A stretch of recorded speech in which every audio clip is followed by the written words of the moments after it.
Today I'm talking about the Motion Pro 080409 spoon-type tire iron. You will find a link to purchase this and other models at a discount in the description below the video. You can place your order right now. I'm walking through it on a screen recording since I can't show the actual tool on camera, but I still want to cover how it works, what feels good about it, and where it falls short.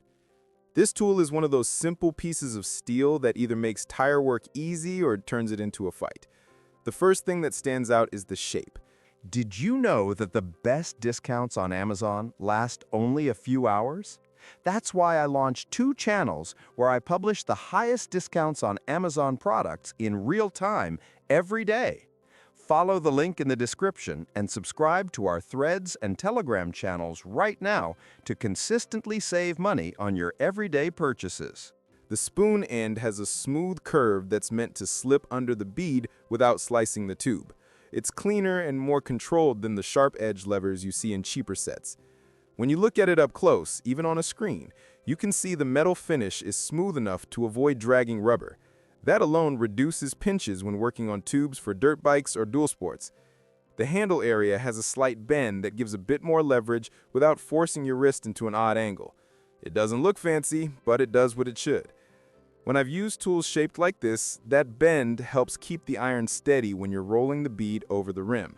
You don't get the same hand fatigue you get with flat, straight bars.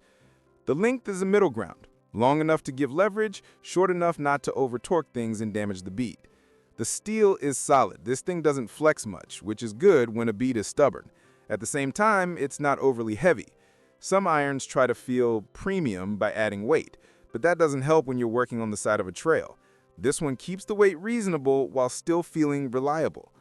There are a few downsides. The finish, while smooth, can show scratches fast. That doesn't hurt performance, but it does make it look older than it is. The spoon shape is friendly for tubes, but it's not as aggressive for stubborn tubeless beads. You can still use it, but you may need a second lever to get enough bite. Also, this tool is usually sold as a single iron, and most people prefer to work with at least 2. So depending on what you're doing, you might still need a full set to make life easier. What it does well is consistency. Nothing feels loose, nothing feels unfinished. It's simple, but it's dependable. If you change tires often or you ride off-road, it fits well in a tool row. It doesn't have moving parts to break, and the shape works on most rims without chewing the edges. If you're expecting a compact travel tool, this isn't that. It's more of a shop or truck tool. But if you want something that won't slip, fold, or bend when a bead is tight, this one holds up. And even though I'm only screen recording the product page here, the build and user feedback make it pretty clear what to expect. If you want more reviews like this, hit subscribe and drop a like.